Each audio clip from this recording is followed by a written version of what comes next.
Chennai Silks in Mega Summer Sale. Summer வந்தாச்சு. What's your plan for this holiday? எங்க கிட்ட விட்டுருங்க, நாங்க பாத்துக்கிறோம். GT Holidays, South India's #1 travel brand.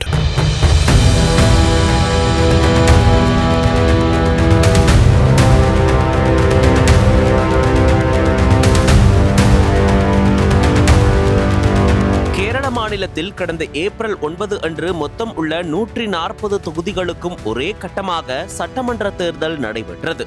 இந்த தேர்தல் முடிவுகள் மே 4 அன்று வெளியானது. காங்கிரஸ் கூட்டணி 102 இடங்களில் வெற்றி பெற்று கடந்த 10 ஆண்டுகளுக்கு பிறகு கேரளத்தில் ஆட்சியை பிடித்திருக்கிறது.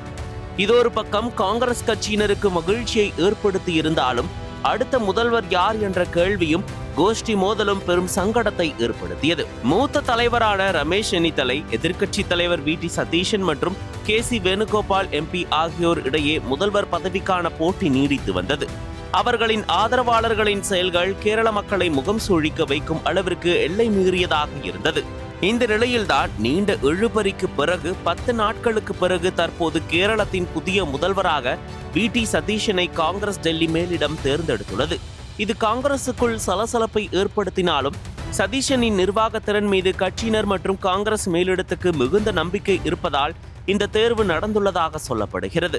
காங்கிரஸ் ஹைகமாண்ட் தேர்ந்தெடுத்துள்ள இந்த வி டி சதீஷன் யார்? அவரது அரசியல் வாழ்க்கை என்னவென்று சற்று விரிவாக பார்ப்போம். 1964 மே 31 அன்று எர்ணாகுளம் மாவட்டத்தில் உள்ள நெட்டூர் என்னும் இடத்தில் சதீஷன் பிறந்தார். அவரது தந்தை கே தாமோதர மேனன், தாய் வி விலாசினி. BA LLB பட்டங்கள் பெற்ற வி டி சதீஷன் கேரள உயர்நீதிமன்றத்தில் வழக்கறிஞராக பணியாற்றினார். மாணவ பருவத்திலிருந்தே அரசியலில் தீவிர ஆர்வம் கொண்டிருந்த சதீஷன் பனங்காட் உயர்நிலைப் பள்ளியில் பள்ளி தலைவராகவும் தேவாரம் செக்கிரட்டு ஹாட் கல்லூரியில் கலைக்குழு செயலாளராகவும் பொறுப்பு வகித்தவர். 1986-87 மகாத்மா காந்தி பல்கலைக்கழக மாணவர் சங்க தலைவராக பொறுப்பேற்ற சதீஷன் கேரள மாணவர் சங்கம் மற்றும் தேசிய மாணவர் சங்கம் ஆகியவற்றின் மூலம் தனது அரசியல் பயணத்தை தொடங்கினார். பின்னர் தேசிய மாணவர் சங்கத்தின் தேசிய செயலாளராகவும் இருந்திருக்கிறார். மாணவர் அரசியலில் இருந்து நேரடியாக மாநில அரசியலுக்குள் நுழைந்த இவர் 2001ஆம் ஆண்டு பரவூர் தொகுதியில் இருந்து கேரள சட்டமன்ற உறுப்பினராக முதன்முறை தேர்ந்தெடுக்கப்பட்டார். அதன் பிறகு 2006, 2011, 2016, 2021 மற்றும் 2026 ஆகிய தேர்தல்களிலும் அதே தொகுதியில் வெற்றி பெற்று தற்போது 6 முறை சட்டமன்ற உறுப்பினராக தேர்ந்தெடுக்கப்பட்டிருக்கிறார். சதீஷனின் அரசியல் பாதை எளிமையானது அல்ல. எதிர்க்கட்சியில் இருந்தபோது கூட அவர் தனது கூர்மையான விமர்சனங்கள் மற்றும் சட்டமன்ற விவாதங்களுக்கு பலராலும் பாராட்டப்பட்டவர். 2021 தேர்தலுக்கு பின் ரமேஷ் சென்னிதலையை தொடர்ந்து கேரள சட்டமன்ற எதிர்க்கட்சி தலைவராக சதீஷன் நியமிக்கப்பட்டார். அதன் பிறகு பினராயி விஜயன் தலைமையிலான கேரள அரசை சதீஷன் கடுமையாக விமர்சித்தார்.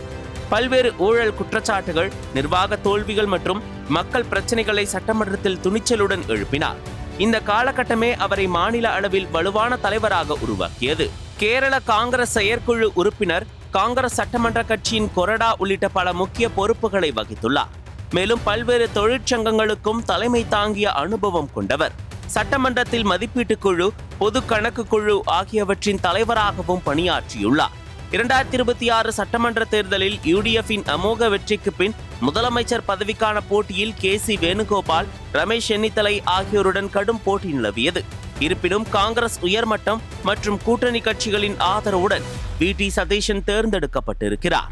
ஒரு எளிய மாணவ தலைவராக தொடங்கி வழக்கறிஞர், சட்டமன்ற உறுப்பினர், எதிர்க்கட்சி தலைவர் என படிப்படியாக உயர்ந்து இன்று கேரள மாநிலத்தின் முதலமைச்சராக உருவெடுத்துள்ள வி டி சதீஷனின் பயணம் தொடர்ச்சியான உழைப்பின் வெற்றியையும் பிரதிபலிக்கிறது.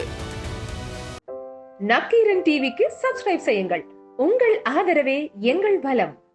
ஆசிரியர்களுக்கு நண்பனாகவும் மாணவர்களுக்கு ஆசானாகவும் திகழும் தேர்வு வழிகாட்டி. ஒவ்வொரு பாடத்திற்கும் அனுபவமிக்க ஆசிரியர்களின் துல்லியமான தெளிவான விடைகள். CNC இருக்கு, தேர்வு பயம் எதற்கு? இது தீரன் பப்ளிஷிங் ஹவுஸ் விற்பனை வெளியீடு.